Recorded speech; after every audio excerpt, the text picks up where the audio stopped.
नमस्कार विद्यार्थी मित्रांनो, आजच्या या इतिहासाच्या आपल्या पुढच्या सेशनमध्ये आपल्याला अभ्यास करायचा आहे भारतातल्या राजकीय सुधारणा चळवळीबद्दल. लक्षात घ्या, भारतातल्या राजकीय सुधारणा चळवळ आणि त्या राजकीय सुधारणा चळवळीतनं स्थापन झालेला अत्यंत महत्वपूर्ण असा काँग्रेस पक्ष आणि त्या पक्षांनी भारतात चालू केलेल्या राष्ट्रीय स्तरावरच्या चळवळी आणि त्यातून भारताला मिळालेलं स्वातंत्र्य. मित्रांनो, या सगळ्या घडामोडींचा अभ्यास आपल्याला आजच्या या सेशनमध्ये करायचा आहे, ज्याचं थोडक्यात नाव असणार आहे राजकीय सुधारणा चळवळ. भारतातल्या लोकांना शिक्षण मिळालं. शिक्षण सर्वदूर पोहोचवण्यासाठी भारतामध्ये वेगवेगळ्या प्रकारचे वृत्तपत्र निघाले. वृत्तपत्र या प्रसार माध्यमातून शिक्षण सर्वदूर पोहोचवलं गेलं आणि आता त्यातूनच प्रत्येक भारतीयाचे राजकीय विचार तयार झाले. कोण समाजवादी विचारांचं तयार झालं, कोण भांडवलशाही विचारांचं तयार झालं, कुणाला आपण डावे म्हणलं, कुणाला आपण उजवे म्हणलं आणि या पद्धतीने प्रत्येकाचे राजकीय विचार आणि त्या विचारांचे काही गट तयार झाले आणि त्यातून भारतामध्ये प्रथमतः प्रादेशिक स्तरावर आणि कालांतराने राष्ट्रीय स्तरावरती आणि मग राष्ट्रीय स्तरावरची सर्वसमावेशक अशा प्रकारची राजकीय चळवळ ही भारतामध्ये सुरू झाली. मग याची सुरुवात नेमकी कशी झाली आणि कुठकुठल्या प्रांतात झाली याचा अभ्यास याच्यामध्ये आपल्याला आता समजून घ्यायचा आहे. तर नाव असणार आहे आपल्या टॉपिकचं राजकीय सुधारणा चळवळ.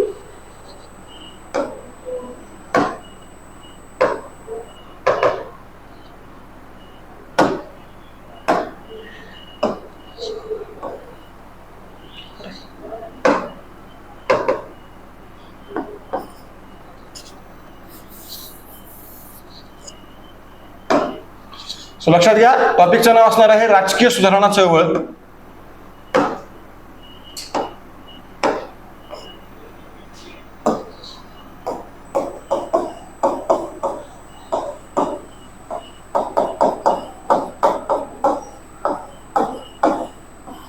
लक्षात घ्या, या राजकीय सुधारणा चळवळीची जी सुरुवात आहे ती सुरुवात आणि त्याचा अभ्यास जर करायचा म्हणलं तर दोन गट अत्यंत महत्वाचे. एक प्रांतिक स्तर आणि दुसरा जो गट आहे तो असणार आहे राष्ट्रीय स्तर. लक्षात घ्या, कुठल्याही प्रकारे आपल्याकडे कुठल्याही प्रकारची जी चळवळ आहे, मग ती धार्मिक असू दे, ती राष्ट्रीय असू दे, ती शैक्षणिक असू दे, ती सामाजिक असू दे, त्याची सुरुवात ही नेहमी प्रांतिक स्तरावरती होते आणि प्रांतिक स्तरावरती चळवळीला मिळालेल्या यशाचं रूपांतर हे नेहमी राष्ट्रीय स्तरावरती होत असतं. सुरुवात करताना आपल्याला प्रांतिक स्तरावरून ती सुरुवात करावी लागते आणि याच दृष्टीने भारतामध्ये सुरू झालेल्या राजकीय सुधारणा चळवळ या प्रांतिक स्तरावर तयार झाल्या आणि त्यात आघाडीवरती होते अत्यंत महत्वाचे असे तीन प्रांत. या तीन प्रांतांमधलं सगळ्यात पहिलं प्रांत अर्थात बंगाल प्रांत, त्यानंतरचं होतं मुंबई प्रांत आणि त्यानंतर तिसऱ्या क्रमांकाला होता मद्रास प्रांत. मित्रांनो, लक्षात घ्या, भारताचा विचार करता राजकीय सुधारणा चळवळीमध्ये सुरुवात बंगाल प्रांतामध्ये अपेक्षित होती, कारण भारतामध्ये प्रथमतः ब्रिटिश आले. बंगालमध्ये ब्रिटिश आले. बंगालमध्ये ब्रिटिशांनी सत्ता स्थापन केली. बंगालमध्येच ब्रिटिशांच्या सत्तेला विरोधही झाला. बंगालमध्येच पहिल्यांदा चळवळी सुरू झाल्या. बंगालमध्येच पहिल्यांदा वृत्तपत्र आलं. बंगालमध्येच पहिल्यांदा शिक्षण आलं. बंगालमध्येच पहिल्यांदा धार्मिक सुधारणा चळवळ देखील सुरू झाली आणि याच बंगालमध्ये याच कारणामुळे सुरुवात झाली पहिल्यांदा राजकीय सुधारणा चळवळीला. कारण बंगाल हे ब्रिटिशांचं एक मुख्य केंद्र म्हणून उदयाला आलेलं होतं. प्लासीच्या लढाईच्या वेळेला बंगाल प्रांतात ब्रिटिशांनी पहिल्यांदा सत्ता स्थापन केलेली होती या कारणामुळे. त्यानंतर मुंबई प्रांत. आता मुंबई प्रांताचं कारण काय, तर मुंबई प्रांताचे पहिले गव्हर्नर लॉर्ड एल्फिस्टन, अत्यंत ग्रेट व्यक्ती. या व्यक्तीमुळे भारतामध्ये सगळ्यात पहिल्यांदा शिक्षण सर्वसामान्य लोकांपर्यंत पोहोचलं ते मुंबई प्रांतामध्ये. मुंबई प्रांतामध्ये एल्फिस्टन यांच्या कृपेने मुंबई प्रांतातल्या प्रत्येक व्यक्तीला उच्च शिक्षण मिळालं. आणि मग विचार करा मित्रांनो, तो एक काळ ज्या काळामध्ये मुंबई प्रांतातलं पुणे शहर, ज्या शहरामध्ये एका बाजूला न्यायमूर्ती रानडे राहत आहेत, दुसऱ्या बाजूला लोकमान्य टिळक राहत आहेत, तिसऱ्या बाजूला गोपाळ गणेश आगरकर राहत आहेत, पुढे लोकहितवादी गोपाळ हरी देशमुख राहत आहेत, महात्मा फुले राहत आहेत, कृष्णराव भालेकर राहत आहेत, असे गोपाळकृष्ण गोखले राहत आहेत. अशा प्रकारचे अत्यंत महानतम व्यक्ती एकाच वेळेला आपल्या या पुणे शहरामध्ये राहत होते, कारण उच्च शिक्षित लोकांची ही परंपरा पुणे शहराने तयार केली. आणि ती का तयार केली याला कारण आपल्याकडे मुंबई प्रांतामध्ये असणारे आपले गव्हर्नर एल्फिस्टन एल्फिस्टन यांच्या कृपेने उच्च शिक्षण सुरू झालं. उच्च शिक्षण घेणारे अनेक लोक, अनेक पिढ्या या मुंबई प्रांतामध्ये आणि खास करून पुण्यामध्ये तयार झाल्या आणि म्हणूनच मुंबई प्रांतातल्या राजकीय संघटनांनी जोर धरला. बंगाल प्रांतामध्ये सुरुवात झाली, पण राष्ट्रीय स्तरावर पोहोचल्या त्या मुंबई प्रांतातल्या संघटना आणि मग मद्रास प्रांत, की ज्या प्रांतामध्ये ब्रिटिश विरोधी वातावरण तेवढं नव्हतं. का नव्हतं? सिंपल मुद्दा आहे. आज आपण बघितलं तर बंगाल प्रांत असेल, मुंबई प्रांत असेल, म्हणजेच उत्तर भारत असेल, उत्तर भारत हा भाषिक दृष्टिकोनातून आणि सांस्कृतिक दृष्टिकोनातून एक आहे. उत्तर भारतामध्ये आपण एकमेकांबरोबर बोलायचं म्हणलं तर आपण मराठी असलो तरी पण आपल्याला हिंदीमध्ये बोलायला काहीच प्रॉब्लेम नाहीये. आपण हिंदीमध्ये बोलतो, एखादा युपी आला त्याला आपण काही बोलू शकतो हिंदीमध्ये, भलेही आपली हिंदी तुटकी मुटकी असू दे. इधर से जाओ उस बोल में घुसो, उधर से बाहेर निकलो, हलकत नाही, पण आपण हिंदीत बोलतो. पण दक्षिण भारतातला व्यक्ती मात्र पूर्ण वेगळा आहे. तो व्यक्ती भाषिक दृष्टिकोनातून आणि सांस्कृतिक दृष्टिकोनातून एकमेकांपासून देखील अलग आहे, आपल्यापासून तर वेगळाच आहे.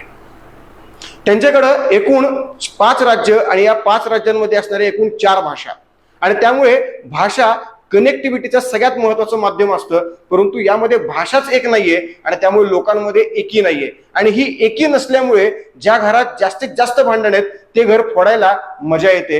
इंग्रजांनी पण तेच केलं आणि म्हणून मद्रास प्रांतामध्ये ब्रिटिश विरोधी चळवळ फारशा पाहायला मिळाल्या नाहीत. मग मद्रास महाजन सभा नावाची एक सभा फक्त मिळाली, बाकी ती देखील काँग्रेसच्या स्थापनेनंतर त्यात विलीन झाली.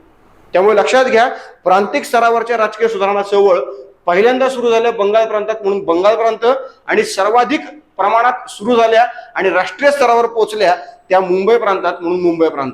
यासाठी या 2 प्रांतांचा अभ्यास आपल्याला करायचा. ह्याच्यामध्ये बघा, सगळ्यात पहिला प्रांत अर्थात बंगाल प्रांत, ज्यामधली सगळ्यात पहिली संघटना होती बंग भाषा प्रकाशिका सभा. बंग भाषा प्रकाशिका सभा याची स्थापना 1836 मध्ये झालेली होती. बंगाल प्रांतातली इतकंच नव्हे तर देशातली पहिली राजकीय सुधारणा चळवळ नाव होतं बंग भाषा प्रकाशिका सभा. समजा मी बंगाली भाषिक आहे आणि मी बंगाली भाषेमध्ये एखादं राजकीय तत्वज्ञान मांडलेलं आहे, तर माझं राजकीय तत्वज्ञान प्रकाशित करून कमीत कमी पैशामध्ये सर्वसामान्य लोकांपर्यंत पोहोचवणारी ही संघटना होती.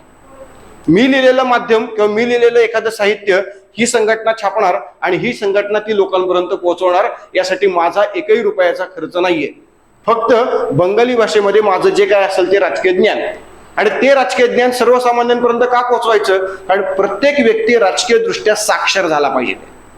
आपण सर्वजण शैक्षणिक दृष्ट्या साक्षर जरूर आहोत, परंतु मित्रांनो आपण राजकीय दृष्ट्या साक्षर आहोत का? तर नाहीये. आणि याचं साधं एक्झाम्पल बघा, सध्या निवडणुकीचा मोसम चालू आहे. निवडणुकीमध्ये नोटा नावाचं एक बटन असतं. आता हे बटन दाबायचं की नाही, अनेकांचं मत वेगवेगळे. लोक म्हणतात हे बटन दाबा, पण खरंच हे बटन दाबून फायदा आहे का? 99% जरी मतं या बटनाला मिळाले तरी सुद्धा बाकीचे उमेदवार जिंकतात. तर हा जो मुद्दा आहे मित्रांनो, तो मुद्दा आहे राजकीय लिटरसीचा.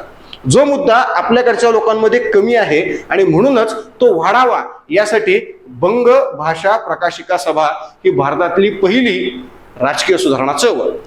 या चळवळीला जास्त प्रमाणात प्रतिसाद मिळाला नाही, कारण लोक त्यावेळेला उच्च शिक्षित नव्हते, लोक साक्षर नव्हते.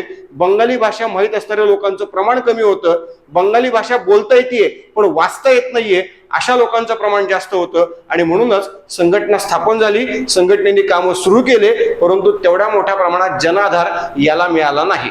समजा आपण एक्झाम्पल घेतलं, सध्याच्या काळात एखादी आपण म्हणूया की एखादी संघटना आहे, त्या संघटनेने इंग्रजीमध्ये जोरदार भाषण केले, तर इंग्रजीमध्ये जोरदार भाषण केले, अतिशय महत्वपूर्ण केले, अभ्यास पूर्ण केले, तरी पण त्या भाषणांना लोकांचा प्रतिसाद मिळणार का? तर बिलकुल मिळणार नाहीये. बघा, लोकमान्य टिळक आणि गोपाळकृष्ण गोखले पुण्यातले 2 दिग्गज नेते, अत्यंत महान नेते, दोन्हीही ताकदीचे, दोन्ही हुशार. पण लोकमान्य यांची जी भाषा होती ती भाषा होती सर्वसामान्यांची आणि त्यामुळे लोकांचा प्रतिसाद, जनाधार हा लोकमान्यांकडे होता. पण गोपाळकृष्ण गोखले अत्यंत हुशार व्यक्तिमत्व, इंग्रजीवरती प्रभुत्व असणारं व्यक्तिमत्व, पण ती भाषा सर्वसामान्यांची नसल्यामुळे जनाधार हा गोपाळकृष्ण गोखल्यांना नव्हता. पण संसद गाजवणारा व्यक्ती म्हणजे कोण? तर गोपाळकृष्ण गोखले. आणि जनसामान्यांची सभा गाजवणारा व्यक्ती म्हणजे कोण? तो लोकमान्य टिळक. सो हा जो दोघांमधला फरक आहे ना मित्रांनो, त्याच फरकामुळे ही सभा स्थापन झाली, पण ही सभा जनाधार न मिळाल्यामुळे संपली. मग दुसरी संघटना स्थापन झाली, नाव दिलं जमीनदारांची संघटना. जमीनदारांची संघटना, ही जी संघटना मित्रांनो ती स्थापन झाली 1838 मध्ये. 1838 मध्ये स्थापन झालेली ही जी सभा आहे, 1838 मध्ये सभा जी स्थापन झाली, या सभेमध्ये जमीनदार लोक होते. दुसऱ्या लक्षात घ्या, आपल्या महाराष्ट्रामध्ये सावकार आहेत. महाराष्ट्रात सावकार आहेत की ज्या सावकारांना इंग्रजांनी काय केलं, इंग्रजांनी सावकारांना सावकारांचे सगळे अधिकार दिले. त्यामुळे भारतातला एक समाज, जो समाज इंग्रजांसाठी कधीही लढण्यासाठी तत्पर आहे, इंग्रजांच्या बाजूने असण्यासाठी कधीही तत्पर आहे, असा समाज म्हणजे सावकार. तसा बंगाल प्रांतातला समाज म्हणजे कोणता, तर जमीनदार. या जमीनदारांचे जे प्रश्न होते ते प्रश्न सरकार दरबारी मांडण्यासाठी स्थापन झालेली राजकीय संघटना म्हणजे जमीनदारांची संघटना. आता मुद्दा असा आहे की जमीनदारांच्या संघटनेला जनाधार मिळणार का नाही. बंगाल प्रांताचा विचार करता सर्वसामान्य लोकांची संख्या जास्त का जमीनदारांची संख्या जास्त, तर मूळ मुद्दा असा आहे सर्वसामान्यांची संख्या जास्त. मग जर माझा प्रश्न, माझा मुद्दा या संघटनेच्या व्यासपीठावरनं मांडलाच जात नसेल तर मी तिथे जाऊन फायदा आहे का, काहीच फायदा नाहीये. आणि म्हणून लक्षात घ्या, केवळ जमीनदार लोक एकत्र येणार आणि आपली मागणी सरकारसमोर मांडणार आणि आपली मागणी पूर्णत्वाला नेण्यासाठी प्रयत्न करणार. म्हणजेच लक्षात घ्या, या संघटनेला जनाधार कुठल्याही प्रकारे नव्हता, कारण प्रश्न फक्त जमीनदारांचे होते, सर्वसामान्यांचे नव्हते. ओके, मग एक नवीन संघटना आणखी स्थापन झाली, त्याचं नाव बंगाल ब्रिटिश इंडिया समिती. बंगाल ब्रिटिश इंडिया समिती याची स्थापना झाली 1843 ला. मित्रांनो, ही भारतातली, बंगाल प्रांतातली सर्वसामान्यांचे प्रश्न सरकार दरबारी मांडणारी संघटना, पहिली राजकीय संघटना. मित्रांनो, ही जी राजकीय संघटना आहे त्यामध्ये केवळ आणि केवळ सर्वसामान्यांचेच प्रश्न मांडले गेले, बाकी कोणाचेही प्रश्न मांडले गेले नाहीत. मग मला माहिती आहे की या संघटनेच्या व्यासपीठावरनं माझा प्रश्न मांडला जातोय, तर 100% या व्यासपीठावरती मी गर्दी करणार आहे. माझा प्रश्न मांडला जातोय तर मी येणार. आणि म्हणून सर्वसामान्यांचा जनाधार मोठ्या प्रमाणात मिळालेली राजकीय संघटना कुठली, तर बंगाल ब्रिटिश इंडिया समिती 1843. यालाच वेगवेगळ्या नावाने ओळखलं जातं, पण मूळतः याचं नाव आहे बंगाल ब्रिटिश इंडिया समिती 1843. आता समजून घ्या, जमीनदारांची संघटना ज्याच्यामध्ये जनाधार नाहीये, बंगाल ब्रिटिश इंडिया समिती जनाधार आहे. याच्यामध्ये जनाधार नाहीये, ह्याच्यात जनाधार आहे. यांच्याकडे पैसा आहे, यांच्याकडे पैसा नाहीये. बघा, नीट समजून घ्या, जमीनदारांची संघटना भरपूर पैसा आहे परंतु जनाधार नाहीये, आणि बंगाल ब्रिटिश इंडिया समिती भरपूर जनाधार आहे परंतु पैसाच नाहीये. एखादी संघटना चालवायची असेल तर फक्त जनाधार किंवा फक्त अर्थाधार दोन्हीपैकी एकच गोष्ट असेल तर संघटना चालणार आहे का, तर बिलकुल नाही. संघटना चालवण्यासाठी जनाधाराची आवश्यकता आहे आणि पैशाचीही आवश्यकता आहे, आणि दोन्हीपैकी एक जर गोष्ट असेल तर ती संघटना कालांतराने बंद पडणार. हा नियम आहे. आणि यामुळे लक्षात घ्या मित्रांनो, आपल्याकडं काळाची गरज होती की यांचा पैसा आणि यांची जनाधाराची ताकद एकत्र येणं गरजेचं आहे, आणि ती एकत्र आली आणि त्यातनं संघटना स्थापन झाली बंगाल ब्रिटिश असोसिएशन.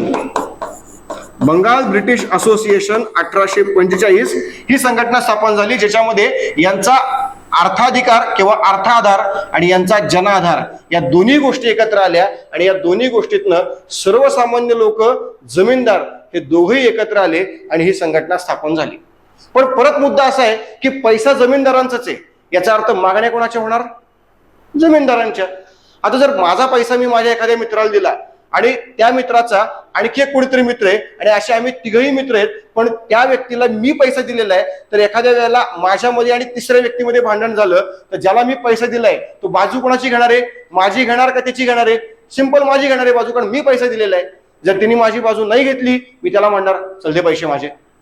सिंपल मुद्दा आहे. या पद्धतीने जर पैसा माझा आहे तर मुद्दा माझा आहे, पैसा माझा आहे तर प्रश्न माझा आहे, आणि त्यामुळे सर्वसामान्य लोकांना कालांतराने कळालं की अरे मी फक्त जातोय, गर्दी करतोय, पण मुद्दा माझा एकदाही घेतला जात नाहीये.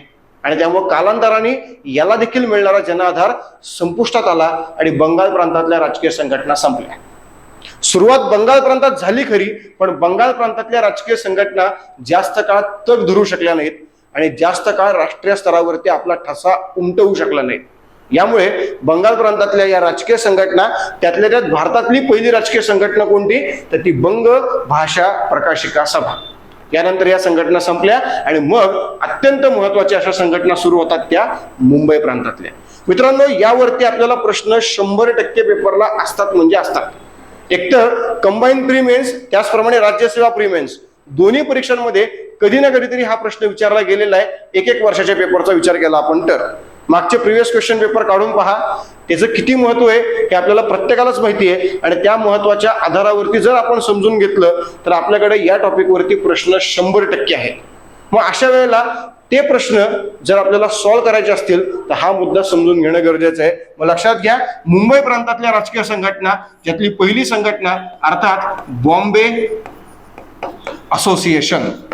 बॉम्बे असोसिएशन 1852, 26 ऑगस्ट 1852 ला स्थापन झालेली बॉम्बे असोसिएशन, ज्याचे संस्थापक अध्यक्ष होते जगन्नाथ शंकर शेठ, सचिव होते डॉक्टर भाऊ दाजी लाड आणि अधिवेशनाचे पहिले अध्यक्ष होते जमशेदजी जिजाभाई बाटलीवाला. हे लक्षात घ्या, जमशेदजी जिजाभाई बाटलीवाला आणि जगन्नाथ शंकर शेठ एकमेकांचे घनिष्ठ मित्र होते आणि याच मित्रत्वामुळे त्यांनी अधिवेशनाचं पहिलं अध्यक्षपद जमशेदजी जिजाभाईंना दिलेलं होतं. जमशेदजी जिजाभाई बाटलीवाला असं त्यांचं पूर्ण नाव आहे, जे आपल्याला लक्षात ठेवणं गरजेचं आहे. कारण भारतात जी पहिली रेल्वे आली त्या रेल्वेच्या निर्मितीमध्ये देखील याच दोघांनी आर्थिक मदत केलेली होती आणि त्यातनं the great Indian peninsular railway company ह्याची स्थापना झालेली होती. त्यामुळं या पद्धतीने ही संघटना स्थापन झाली, जी मुंबई प्रांतातील सर्वसामान्यांचे प्रश्न सरकार दरबारी मांडणारी पहिली राजकीय संघटना होती. 26 ऑगस्ट 1852 मुंबईत स्थापन झालेली संघटना. आता या संघटनेने अनेक महत्वपूर्ण निर्णय घेतले. त्यातला महत्वपूर्ण निर्णय म्हणजे 1861 चा कायदा, फर्स्ट काउन्सिल ऍक्ट. आणि या फर्स्ट काउन्सिल ऍक्ट नुसार प्रांतिक विधिमंडळामध्ये भारतीयांना नियुक्त करण्याचा ठराव मंजूर झाला. आता भारतीयांना नियुक्त करायचं, पण कुणाला नियुक्त करायचं? मग नियुक्त करण्यासाठी समोर अनेक पर्याय होते. त्या अनेक पर्यायामधनं एक पर्याय जो निवडला गेला तो पर्याय म्हणजे जगन्नाथ शंकर शेठ. अत्यंत महान व्यक्तिमत्व, ज्याच्याकडे पैसा भरपूर आहे आणि ज्याच्याकडे लोकमानसामध्ये त्याची एक चांगली प्रतिमा आहे, तर या व्यक्तीला या ठिकाणी नियुक्त करायचं म्हणून या कायद्याने जगन्नाथ शंकर शेठ यांना नियुक्त केलं गेलं. ते या संघटनेचे सदस्य. आणि या पद्धतीने एक मोठं राजकीय वातावरण मुंबई प्रांतामध्ये आपल्याकडे निर्माण झालं आणि सर्वसामान्यांचे प्रश्न सरकार दरबारी मोठ्या प्रमाणात मांडले गेले. परंतु 1865 ला जगन्नाथ शंकर शेठ यांचा दुर्दैवाने निधन झालं आणि त्यामुळे या संघटनेमध्ये पुन्हा वाद निर्माण झाले. एक उच्च शिक्षित विरुद्ध सनातनी. उच्च शिक्षित लोकांचं म्हणणे हेच, सनातनी लोकांचं म्हणणे असंच. आणि या कारणामुळे वाद निर्माण झाले. बरं, वाद सोडवण्यासाठी कोणी ज्येष्ठ व्यक्ती नाहीये, ज्येष्ठ व्यक्ती इथं कोणी राहिलं नाही आणि त्यामुळे जे उच्च शिक्षित आहे ते चिडून बाहेर पडले आणि त्यांनी एक संघटना स्थापन केली. ती संघटना म्हणजेच मुंबई प्रांतातली सगळ्यात शेवटची संघटना, ज्याचं नाव Bombay presidency, Bombay presidency association. मित्रांनो, ही संघटना स्थापन झाली 1885 ला आणि 1885च्या काँग्रेसच्या पहिल्या अधिवेशनाची जबाबदारी या संघटनेकडे आणि या संघटनेने ती जबाबदारी यशस्वीरित्या पेलली आणि ही संघटना काँग्रेसमध्ये विलीन झाली. कधी? तर 1885 ला. पण लक्षात घ्या, ही संघटना अत्यंत महत्वाची, कारण या संघटनेमध्ये अत्यंत महत्वाचे 3 उच्च शिक्षित लोक होते, ज्यातले एक होते न्यायमूर्ती के.टी. तेलंगे, 2 होते बद्रुद्दीन तय्यबजी आणि 3 होते फिरोजशाह मेहता. विचार करायला गेलं तर हे 3 लोक, जे 3 वेगळ्या धर्मातले लोक, पण 3 वेगळ्या धर्मातले लोक या संघटनेच्या कायद्याने एकमेकांचे बंधू बनले म्हणून याला नाव दिलं आपण ब्रदर इन लॉ संघटना.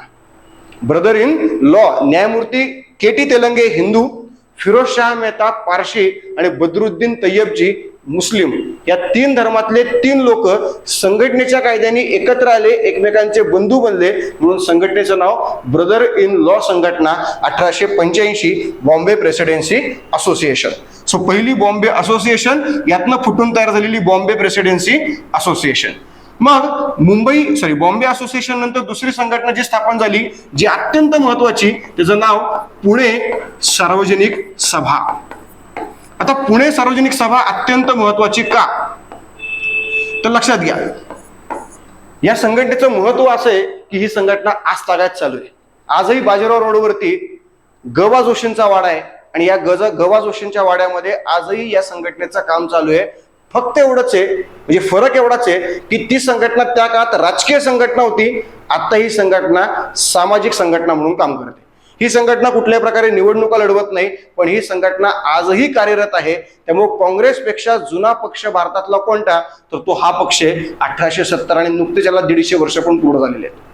कारण लक्षात घ्या, 1869 महात्मा गांधींचा जन्म, 2019 150 वर्ष पूर्ण. त्याच पोझिशननी 1870 2020 150 वर्ष पूर्ण झालेली सर्वात जुनी राजकीय संघटना कोणती, तर ती पुणे सार्वजनिक सभा. सभेची जी स्थापना आहे मित्रांनो, ती खरं तर 1869 केलेली होती आणि ती स्थापना करणारा व्यक्ती होता तो म्हणजे साताऱ्यातले औंध संस्थानाचे राजे श्रीनिवासराव पंतप्रतिनिधी. श्रीनिवासराव पंतप्रतिनिधी यांनी संघटना स्थापन केली पुण्यामध्ये. पर्वती संस्थान, त्या संस्थानावरती असणाऱ्या पंचमंडळींचा जो प्रभाव आहे तो प्रभाव कमी करण्यासाठी. म्हणजे संघटना स्थापन झाली 69ला, पण 69चं काम होतं सामाजिक. 69चं सामाजिक काम 70ला संपलं आणि श्रीनिवासराव पंतप्रतिनिधी पुन्हा औंधला निघून गेले.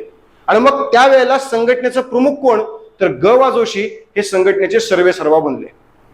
मग ग वा जोशी सार्वजनिक सभेचे सर्वेसर्वा, मग सार्वजनिक सभेचे नेते ग वा जोशी, म्हणून त्यांचं नावच पडलं सार्वजनिक काका. आणि या पद्धतीने हे सार्वजनिक काका म्हणजेच गणेश वासुदेव जोशी 1870 पासून या संघटनेचं कामकाज करू लागले. आणि 1871ला पुण्यामध्ये आले एक मातब्बर व्यक्ती, न्यायमूर्ती महादेव गोविंद रानडे.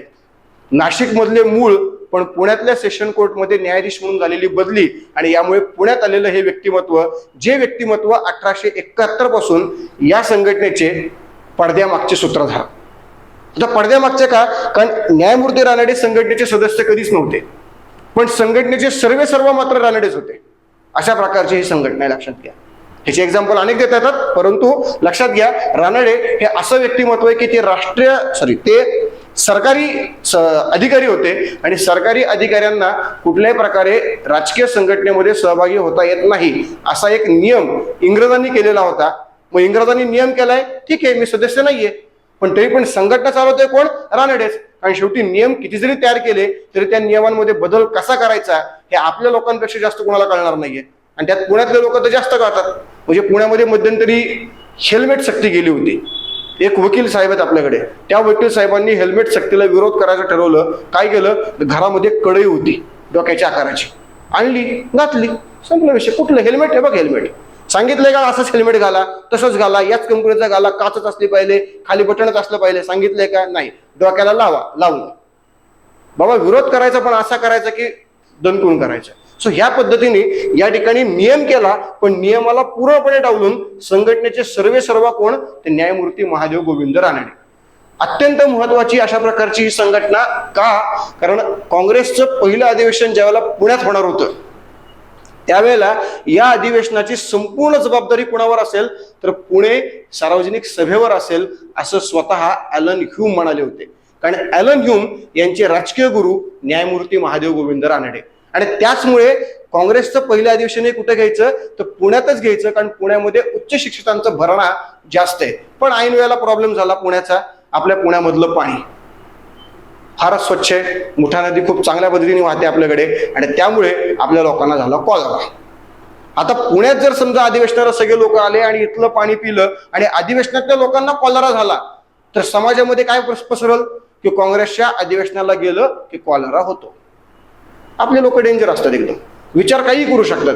ते पाण्याने कॉलरा झालाय हा मुद्दाच नाहीये. मुद्दा काय येणार आहे की काँग्रेसच्या अधिवेशनाला गेलं म्हणून कॉलरा झाला, आणि त्यामुळे अधिवेशनाला येणाऱ्यांचं प्रमाण भविष्यात कमी होईल, म्हणून ऐन वेळेला अधिवेशन पुण्यावरनं कुठे गेलं, मुंबईला ट्रान्सफर झालं. परंतु आपल्याकडच्या मुलांमध्ये एक जनरली मानसिकता असती की पुण्यामध्ये काय होतं, तर 1885ला प्लेग होता. आमच्या पुण्यावरती प्लेगचा शिक्कामोर्तबच करून टाकलाय चाफेकरांमुळे.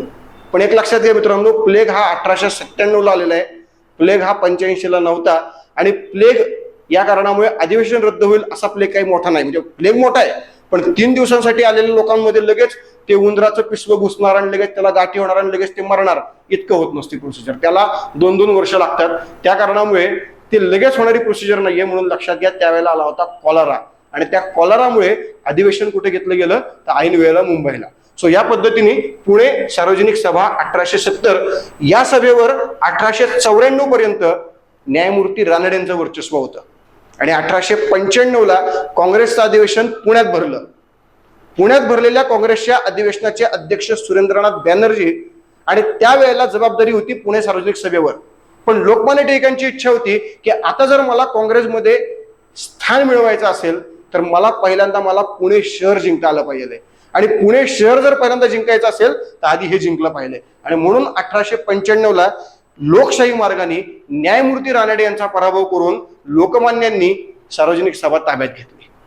आणि मग आपल्याकडे न्यायमूर्ती रानडे यांनी एक संघटना स्थापन केली जिचं नाव डेक्कन सभा, जे अजून खाली लिहूया आपण, डेक्कन सभा.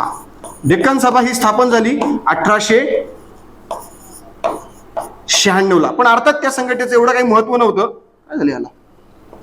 ओके, 1896. परंतु याचं काही एवढं महत्व नव्हतं. ती संघटना स्थापन झाली आणि कालांतराने संपली पण, कारण 1901ला लगेच आपल्या रानड्यांचा मृत्यू झालेला होता. त्यामुळे फारसं काही त्याचं कार्य नाहीये. पण तरी देखील ती डेक्कन सभा एक महत्वाची सभा. पुणे सार्वजनिक सभा 1870 ते 1894 रानडे यांच्या नेतृत्वामध्ये आणि 95 पासून पुढे याच्यावर नेतृत्व कोणाचं? तो लोकमान्य टिळकांचं. देश जिंकायचा असेल, देशातला नेता व्हायचा असेल, देशातला राष्ट्रीय नेता व्हायचा असेल तर सुरुवात तुमच्या गावापासून करायची असते. आधी गाव जिंकायचे, मग तालुका, मग जिल्हा, मग प्रांत, मग देश जिंकता येतो. डायरेक्ट देशावर गेलात तर देश कधीच जिंकता येत नाही, किंवा देश जिंकला तरी लोक माणसात तुमची प्रतिमा कमीच राहते. तुम्ही लोक नेता होऊ शकत नाही. याचे बरेच एक्झाम्पल आहेत, पण लक्षात घ्या लोकमान्यांना राष्ट्रीय नेता व्हायचं होतं म्हणून सुरुवात झाली पुणे सार्वजनिक सभा 1870. लोकमान्यांचं नेतृत्व 1895 पासून. सो या पद्धतीने पहिल्यांदा बॉम्बे असोसिएशन, मग पुणे सार्वजनिक सभा. आता याच्या नंतर एक सभा स्थापन झाली होती, तिसरी, मग ही चौथी आणि याला आपण पाचवी म्हणूया. पण जी तिसरी सभा स्थापन झाली ती मुंबई प्रांतात स्थापन न होता ती स्थापन झाली लंडनला. पण जी स्थापन झाली ती मुंबई प्रांतातल्या लोकांनी केली. या कारणामुळे ती आपल्याला इथं घ्यायची आहे. त्याचं नाव आहे east India association. East India association अत्यंत महत्वाची संघटना 1866-67 या दरम्यान स्थापन झाली होती. पण कुठं स्थापन झाली तर ही सभा स्थापन झाली होती लंडनला. या सभेचे अध्यक्ष होते, प्रमुख होते, सर्वेसर्वा होते दादाभाई नौरोजी. दादाभाई नौरोजींनी ही संघटना स्थापन केली लंडनला. पण यामागचं त्यांचं कारण काय? तर सिंपल कारण आहे, भारतामध्ये जे इंग्रज आहेत ते इंग्रज भारतातल्या कायद्यांची फक्त अंमलबजावणी करतात. आता भारतामध्ये येणारे कायदे जर भारतीयांना आवडले नाहीत तर भारतातल्या या सगळ्या राजकीय संघटना त्या कायद्याचा विरोध करतात. पण विरोध कुणासमोर करतात तर भारतातल्या इंग्रजांसमोर करतात. पण भारतातला इंग्रज हा केवळ कायद्यांची अंमलबजावणी करतो, तो कायदा निर्माण करत नाही. आणि जर कायद्याला तुम्ही विरोध केला तर कायद्यात दुरुस्ती करण्याचा अधिकार कोणाला आहे? कायदा तयार करणाऱ्याला का कायद्याची अंमलबजावणी करणाऱ्याला? तर तो अर्थात कायदा तयार करणाऱ्याला तो अधिकार असतो. मग कायदा तयार करणारा कोण आहे? तो इंग्लंडच्या पार्लमेंटमध्ये बसणारा व्यक्ती आहे. मग इंग्लंडच्या पार्लमेंटमध्ये बसणाऱ्या व्यक्तीचा विरोध करायचा आणि तो विरोध भारतात राहून करता येणार नाहीये. मग तो विरोध कुठं करायचा? लंडनला जाऊन. आणि यासाठीच आपल्याकडे दादाभाई नौरोजींनी स्थापन केलेली संघटना ईस्ट इंडिया असोसिएशन. पण लंडनला जाऊन नौरोजी काय करतायत? मजा करतायत का? छानचुक्की करतायत का?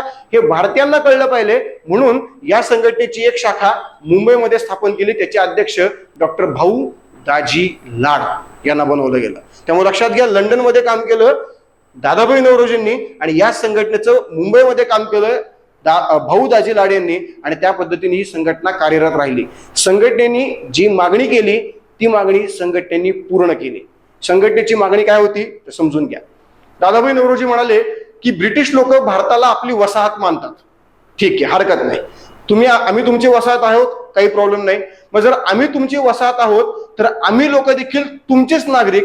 जर आम्ही तुमचे नागरिक तर तुमच्या पार्लमेंटची निवडणूक लढवण्याचा अधिकार आम्हाला पाहिजे. आणि जर तो तुम्ही दिला तरच आम्ही तुमची वसाहत आहोत, नाहीतर आम्ही तुमची वसाहत असणार नाहीत. बोला काय म्हणता? मग इंग्लंडच्या पार्लमेंटने विचार केला, पहिल्यांदा नकार दिला.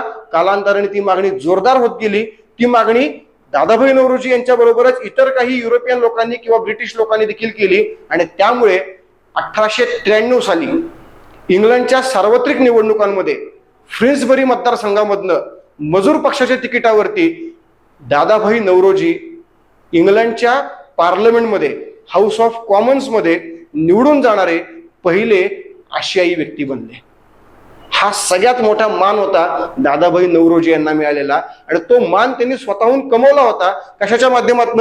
तर या संघटनेच्या माध्यमातून. यासाठी ही संघटना ईस्ट इंडिया असोसिएशन, अत्यंत महत्वपूर्ण संघटना, आणि त्या संघटनेच्या माध्यमातून इंग्लंडच्या पार्लमेंटमध्ये निवडून जाणारं व्यक्तिमत्व बनलं कोण? तर दादाभाई नौरोजी. हा सर्वात मोठा मान सन्मान या राजकीय संघटनेच्या माध्यमातून आपल्याला मिळालेला होता. अशा प्रकारच्या राजकीय संघटना बंगाल प्रांत आणि मुंबई प्रांत या संघटनेवरती आपल्याला हमखास प्रश्न असतात. मागचे जर आपण पेपर काढले 2017 पासूनचे, तर या पेपरमध्ये आपल्याला दरवर्षी एक तरी प्रश्न डायरेक्टली इनडायरेक्टली याच्यावरती पाहायला मिळतो, आणि त्यामुळे याचा अभ्यास तुम्हाला व्यवस्थित करायचा आहे, जेणेकरून त्याचा फायदा तुम्हाला पेपरला डायरेक्टली होणार आहे. आणि मग मद्रास प्रांतातल्या राजकीय संघटना, ज्याच्यामध्ये केवळ एकच आहे, संघटनेचं नाव काय आहे? मद्रास महाजन सभा. मित्रांनो, मगाशी म्हणल्याप्रमाणे ही सभा 85 ला स्थापन झाली आणि 85 लाच काँग्रेसमध्ये विलीन झाली. सभेचं महत्वच काही नव्हतं. का नव्हतं? कारण इंग्रज विरोधी वातावरण जे बंगालमध्ये होतं, जे मुंबईमध्ये होतं, ते मद्रासमध्ये बिलकुल नव्हतं. का नव्हतं? कारण मद्रासच्या घरामध्ये ऑलरेडी भांडणं होते. हा म्हणतोय मी मल्याळी, तो म्हणतोय मी तमिळ, तो म्हणतोय मी कन्नड, हा म्हणतोय मी तेलुगू. करा भांडणं. आता यांच्यातच भांडणं जोरदार असतील तर इंग्रजांचं भलंच होणार आहे. कारण इंग्रजांचा एकच रूल आहे, डिवाइड अँड रूल. आणि डिवाइड अँड रूल या प्रोसेससाठी मद्रास सारखा प्रांत इंग्रजांसाठी एक पर्वणी होतं. आणि त्यामुळेच लक्षात घ्या, भारतातलं इंग्रजांनी खेळलेलं पहिलं युद्ध हे याच भागात. आता तुम्ही म्हणाल प्लासी, नाही, इंग्रज विरुद्ध फ्रेंच हे युद्ध याच भागात. का? आणि या भागामध्ये मोठ्या प्रमाणात लोकांमध्ये काय आहे, लोकांमध्ये एकमेकांच्या विरोधी भावना आहे, आणि त्या विरोधी भावनेला खतपाणी घालण्याचं काम कोणी केलं? युरोपियन देशांनी. आणि म्हणून पहिले युद्ध या भागात झाले. आपल्याकडे या भागामध्ये बघा, समजून घ्या, आपण इतिहासाचा जर नीट विचार केला तर प्राचीन भारतापासून आजपर्यंत, अगदी आत्तापर्यंत सुद्धा जो उत्तरेकडे असतो तो दक्षिणेकडे कधीच नसतो. आणि लक्षात घ्या, जो दक्षिणेकडे असतो तो फक्त त्याच राज्यात असतो, तो दुसरीकडे कुठेच नसतो. ही त्यांची स्ट्रॅटेजी आहे. आणि हे काय आहे? कारण त्यांचं जी काही अस्मिता आहे ती राजकीय अस्मिता आहे, ती राष्ट्रीय अस्मिता नाहीच आहे. आता तुम्ही म्हणाल मग ते देशद्रोही आहेत का? अजिबात नाही, बिलकुल नाही. पण त्यांचं म्हणणं काय आहे की आम्हाला हिंदीचा विरोध आहे. आणि तो काय आहे? कारण आपण सर्वजण हिंदीमधले, मराठीमधले, गुजरातीमधले, बंगालीमधले, कुठले पण घ्या उत्तर भारतातले, आपल्या प्रत्येकाची जी लिपी आहे ती लिपी आहे देवनागरी. पण खालच्यांची लिपी कुठली ती खालच्या त्यांनाच माहिती, आपल्याला तर काही माहित नाही. कारण नुसते गोळे गोळे गोळे गोळे दिसतात. कन्नड घ्या गोळेच, तेलुगू घ्या गोळेच. मग याच्यामुळे काय होतं? याच्यामुळे त्यांची भाषा आपल्याला कळत नाही, आपली भाषा त्यांना कळत नाही. बरं, त्यांना फक्त त्यांचीच येते आणि त्यांना येते इंग्रजी. आपल्याला आपली येते आणि तुटकी मुटकी हिंदी येते. आपल्याला इंग्रजी संबंधित येत नाही. म्हणजे मी सुद्धा ऍग्रिकल्चर कॉलेजमध्ये होतो त्यावेळेला आमच्याकडे ओएस, अदर स्टेटचे विद्यार्थी असायचे. युपीचे विद्यार्थी आमच्याबरोबर बोलायचे, आम्ही त्यांच्याबरोबर बोलायचो. दक्षिणेकडचे आले की बाहेरनच रामराम, हे इंग्लिशच सुरू करायचे आणि त्यांच्यामध्ये बोलताना त्यांचीच भाषा वापरायची. मग आम्ही मराठी पुण्यात राहतोय, पुण्यात शिकतोय, आणि आम्ही यांच्याबरोबर इंग्लिशमध्ये बोलायचं. काय संबंध बाबा? तू पुणे शिक ना बाबा, मराठी शिक ना. हा मुद्दा आहे ना. पण त्यांना त्यांच्या भाषेवरती प्रेम. मग आपलं काही कमी आहे का? त्यापेक्षा बोलणंच नको. तर ही प्रोसेस असायची आणि ती अजूनही असते. आणि म्हणूनच लक्षात घ्या, तेवढी आहे की उत्तर भारत आणि दक्षिण भारतामध्ये आपल्याला पाहायला मिळत नाही. उत्तरेकडे ज्यावेळेला सुलतानांचं राज्य होतं त्यावेळेला त्या सुलतानांचं राज्य, त्या राज्याचा भाग दक्षिणेकडे कुठेच नव्हता. मुघलांची तीच अवस्था होती. अगदी चंद्रगुप्त मौर्याचा विचार केला तर त्याची अवस्था तीच आहे. त्यामुळे लक्षात घ्या, उत्तरेकडचा आणि दक्षिणेकडच्या भागातला हा जो फरक आहे तो फरक याच कारणामुळे आहे, आणि तो यापुढेही असाच कंटिन्यू राहणार आहे. कारण याच्यामध्ये भाषा, जो व्यक्तीला व्यक्तीबरोबर जोडण्याचा सगळ्यात महत्वाचा दुवा असतो, तोच इथं पूर्णपणे वेगळा आहे. आपण आहोत आर्य आणि ते आहेत द्रविड. आता तुम्ही म्हणाल हा फरक काय? तर आपण आर्य कारण आपली जी भाषा आहे ती भाषा संस्कृत पासून बनलेली आहे. आपल्या भाषेची जननी ही संस्कृत आहे आणि त्यांच्या भाषेची जननी संस्कृत नाहीये, म्हणून ते द्रविड आणि आपण आर्य. मग मूळ कुठले हा महत्वाचा मुद्दाच नाही. मी पण मूळ, ते पण मूळ, तुम्ही पण मूळ, सगळेच मूळ. पण आपल्याला काय माहिती ना कोण कुठनं कधी आलेलं आहे. हे प्रत्येकाची थिअरी आहे, प्रत्येकाचे नियम आहेत. लोकमान्य टिळक म्हणतात Arctic the home of Vedas. ते म्हणतात की आर्य लोक कुठनं आले तर आर्टिक वृत्तावरून आलेले आहेत. ते टिळकांचं म्हणणं आहे. पण परत काही लोक म्हणतात नाही नाही सगळे आर्य इथलेच आहेत प्रॉपर, त्यामुळे काहीच माहित नाही. पण लक्षात घ्या, या पद्धतीने आपल्याकडे हा जो काही विरोधाभास आहे तो विरोधाभास आपल्याला पाहायला मिळतो. आणि म्हणूनच जेवढ्या संघटना इथं फुलल्या तेवढ्या संघटना इथं खुलल्या नाहीत आणि म्हणून हा प्रकार मद्रास महाजन सभा एकाच संघटनेतून आपल्याला पाहायला मिळाला.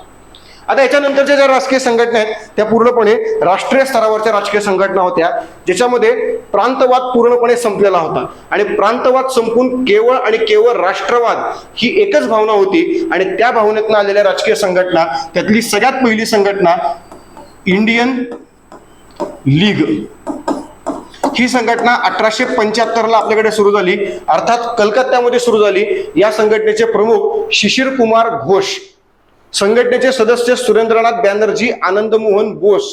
भारतातली पहिली राष्ट्रीय स्तरावर विचार करणारी राजकीय संघटना स्थापन झाली कलकत्त्यात, बंगाल प्रांतामध्ये. ठीक आहे. त्यानंतर पुढची संघटना लगेच आपल्याकडे आली 1876 इंडियन असोसिएशन. इंडियन असोसिएशन 1876, संघटनेचे प्रमुख सुरेंद्रनाथ बॅनर्जी. लक्षात घ्या, इथं शिशिर कुमार घोष सदस्य सुरेंद्रनाथ बॅनर्जी, इथं अध्यक्ष सुरेंद्रनाथ बॅनर्जी, सदस्य जे वरचे तेच खाली घेतले आनंद मोहन बोस. ही संघटना म्हणजे काय समजून घ्या. आपल्याकडे एक कायदा आला होता लॉर्ड लिटन यांचा कालखंड. या काळात एक कायदा आला होता ICS कायदा, इंडियन सिव्हिल सर्व्हिस ऍक्ट. ज्या कायद्यानुसार आपल्याकडच्या लोकांना ICS परीक्षा देण्यासाठीची वयोमर्यादा 21 ऐवजी 19 केलेली होती.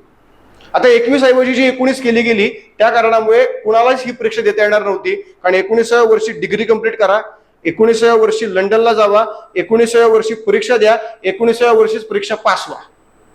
इथं पोलीस भरती करायला पंचवार्षिक योजना मारावी लागते. मग विचार करा, ICS जमणार आहे का? बिलकुल जमणार नाही. पण आपल्याला ती द्यायला नाही सांगितली असं आहे का? असंही केलं नाही. म्हणजे द्यायचंही नाही आणि नाही दिलं असं दाखवायचंही नाही, असे दोन्ही प्रकार यांनी केलेले होते आपल्या बाबतीत. आणि त्यामुळे आपल्याकडचे लोक चिडले. मग नुकतेच ICS झालेल्या सुरेंद्रनाथ बॅनर्जींनी ही संघटना स्थापन केली आणि या संघटनेतनं भारतामध्ये ICS ची तयारी करणारा जो तरुण वर्ग आहे त्या तरुण वर्गाला एक गट्टा केला. आणि या तरुण वर्गाला एक गट्टा करून भारतातली पहिली राष्ट्रीय स्तरावरची तरुणांची राजकीय संघटना स्थापन केली, इंडियन असोसिएशन. अध्यक्ष सुरेंद्रनाथ बॅनर्जी यांनी मागणी लावून धरली की बाबा रे, जी वयोमर्यादा आहे 19 केलेली त्याऐवजी काय करा, 21 करा. आणि याच बरोबर अजून एक मागणी केली गेली की लंडन बरोबरच अलाहाबादला परीक्षा घ्या. लंडन बरोबर अलाहाबादच का? कारण लंडनचं वातावरण आम्हाला सहन होत नाही. आमच्याकडं उष्णता आहे, भारतात उष्णता आहे, भारत उष्णकटिबंधातला आहे. त्यामुळे आम्हाला आमच्या धर्मानुसार अंघोळ करायला सांगितलेले थंड पाण्याने. आता कोण करतं कोण करत नाही हा वेगळा मुद्दा, पण आपल्याकडे आपल्या धर्मानुसार. बरं, धर्म म्हणजे काय? धर्म म्हणजे तुमचं आजूबाजूला असणारं वातावरण आणि त्या वातावरणानुसार जीवन जगण्याची पद्धत म्हणजे धर्म. दुसरा तिसरा मुद्दा काहीच नाहीये. मग याच्यामध्ये वातावरण आमच्याकडचं कसं आहे? उष्णकटिबंधातलं. मग उष्णकटिबंधामध्ये आम्हाला अंघोळ थंड पाण्यानेच करायला सांगितली. मग आमच्या लोकांना असं वाटलं की ते धर्माने सांगितलं आणि धर्म धर्म धर्म म्हणून आम्ही लंडनला गेलो, थंड वातावरणात गेलो आणि तिथेही थंडच पाण्याने आंघोळ केली आणि आम्ही मेलो. संपला आमचा विषय. मग या कारणामुळे आमच्या लोकांना त्या धार्मिक प्रभावामुळे लंडन सारख्या ठिकाणी राहणं शक्य झालं नाही.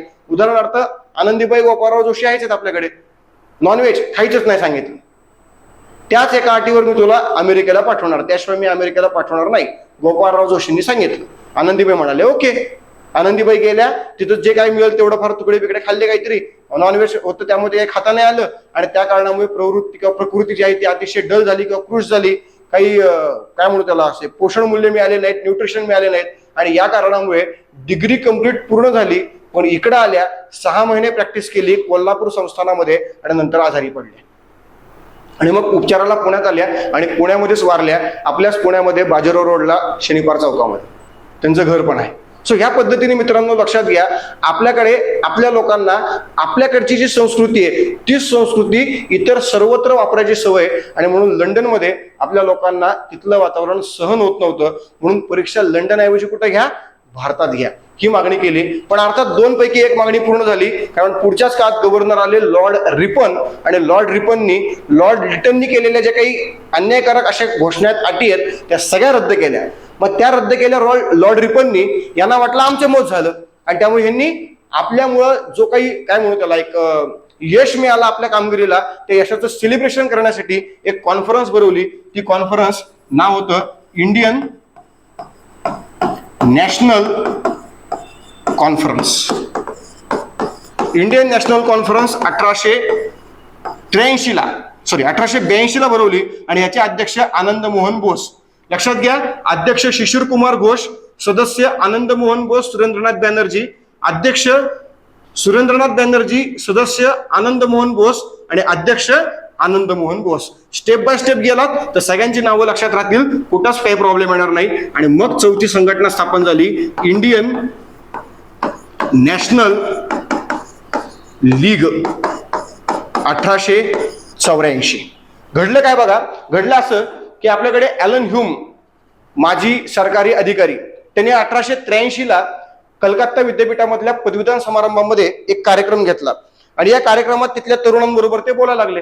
तरुणांना म्हणाले की अरे बाबा, आपल्याकडे कुठली संघटना नाहीये, आपल्याकडच्या लोकांमध्ये राग निर्माण झाला, तो लोक डायरेक्ट हातामध्ये तलवारी घेतात, उठाव करतात, चळवळी करतात, नाही तर लोक सहन करतात, लोकांना आदली मधली प्रोसेसच माहित नाहीये. मग बघा जगामध्ये किती भारी भारी संघटना स्थापन झाल्यात, त्या संघटनांनी त्या देशांना स्वातंत्र्य मिळवून दिलं. मग रशियन राज्यक्रांती असेल किंवा रशियन नाही, अमेरिकन राज्यक्रांती असेल किंवा बाकीच्या क्रांती असतील, फ्रेंच राज्यक्रांती असेल, मग यांनी कसं कसं केलं हे सगळं लोकांना समजून सांगितलं, तरुणांना पटलं आणि तरुणांनी ॲलन ह्यूम यांना पूर्णपणे पाठिंबा दिला आणि त्या तरुणांच्या बळावर ॲलन ह्यूम यांनी संघटना स्थापन केली, इंडियन नॅशनल लीग 1884.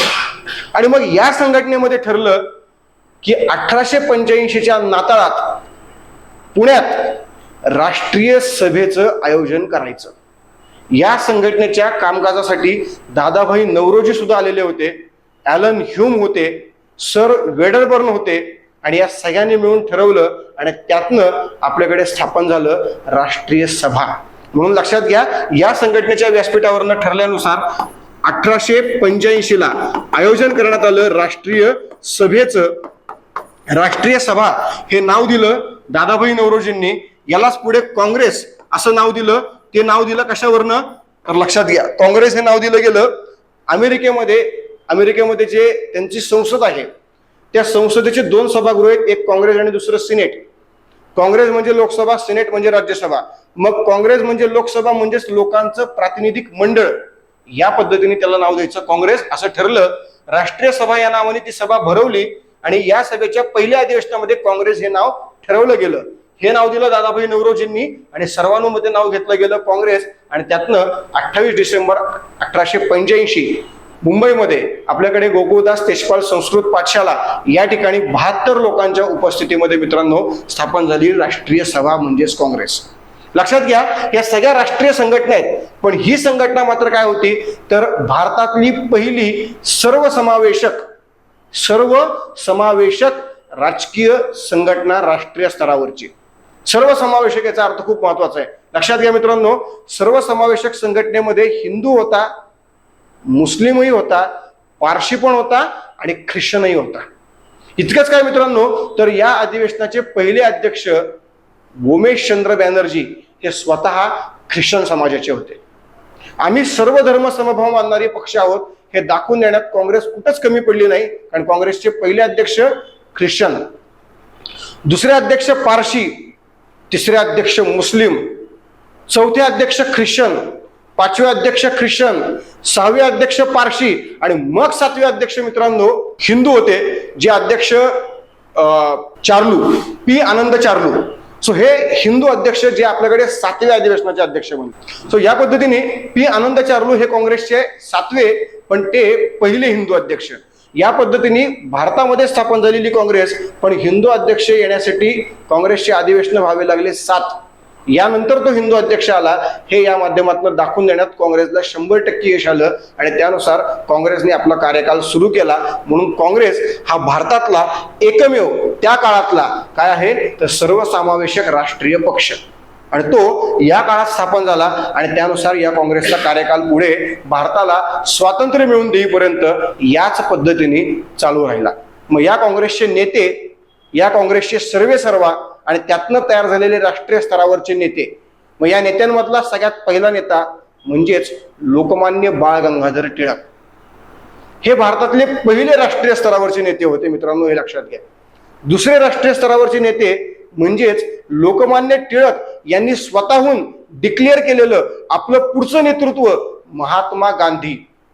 कुठल्याच देशामध्ये असं होत नाही की माझी खुर्ची आता मी तुला देतोय आणि तू आता या खुर्चीचा उपयोग कर, मी असताना असं काम मी कधीच करू शकत नाही, कुठल्याच देशात होणार नाहीये. पण मित्रांनो, हे भारतात झालं आणि याचं जे कौतुक आहे, याचं कौतुक रशियन राज्यक्रांतीचे सर्वेसर्वा द ग्रेट लेनिन यांनी केलेलं होतं. 1920 ला लेनिननी याच्याबद्दल सुंदर असं भाष्य केलेलं होतं की अशा प्रकारे शांततेच्या मार्गाने नेतृत्व बदल हा केवळ भारतात झाला. आणि मित्रांनो, त्याच प्रकारचा नेतृत्व बदल परत रशियात पण झाला. लेनिन द ग्रेट वारले आणि मग स्टॅलिन यांनी त्यांची जागा घेतली, कारण लेनिन यांचे राईट हँड म्हणजे स्टॅलिन. आणि या पद्धतीने तिथं देखील तो नेतृत्व बदल झाला. आणि हा नेतृत्व बदल होणं गरजेचं असतं. आणि नेतृत्व बदल हा पहिलं नेतृत्व असतानाच पर्यायी नेतृत्व या हिशोबाने तयार होणं गरजेचं असतं. आणि ते आपल्या भारतात झालं ज्या वेळेला राष्ट्रीय स्तरावरती होम रूल चळवळीमध्ये लोकमान्य टिळक यांनी नेतृत्व केलं होतं. त्याच वेळेला स्थानिक भागामध्ये फिजी सत्याग्रह, चंपारण्य सत्याग्रह, अहमदाबाद सत्याग्रह, खेडा सत्याग्रह या नावाने स्थानिक नेतृत्व तयार करत होते ते महात्मा गांधी, किंवा तयार होत होतं ते महात्मा गांधी. आणि मग सगळ्यात शेवटी ते नेतृत्व बहाल करण्यात आलं पंडित जवाहरलाल नेहरू यांच्याकडे. सो या पद्धतीने भारताचे 3 राष्ट्रीय स्तरावरचे नेते लोकमान्य टिळक, महात्मा गांधी आणि पंडित जवाहरलाल नेहरू हे 3च राष्ट्रीय स्तरावरचे नेते, बाकी कोणीच नाही. असं का? कारण यांना जी लोकमान्यता मिळालेली आहे, लोकांकडनं यांना जो आशीर्वाद मिळालेला आहे, हे उठले म्हणजे लोक उठायचे. हे जे काही झालं ते या तिघांच्याच बाबतीत झालं, बाकीच्या कोणाच्याही बाबतीत झालं नाही. या कारणामुळे हे 3 नेते आणि हे 3 नेते देणारं हे आपलं काँग्रेस राष्ट्रीय सभा. मित्रांनो, या राजकीय संघटना या पद्धतीने भारतात घडल्या आणि मग जी सुरुवात झाली ती आपल्याकडच्या काँग्रेसच्या अधिवेशनांना, काँग्रेसच्या कार्यकाळाला. आणि मग तो काँग्रेसचा कार्यकाल नेमका कसा आहे याचा अभ्यास या माध्यमातून आपल्याला करायचा. तर समजून घेऊया काँग्रेसचा कार्यकाल.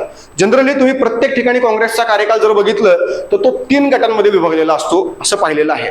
1 मवाळ, 2 जहाल आणि 3 गांधी.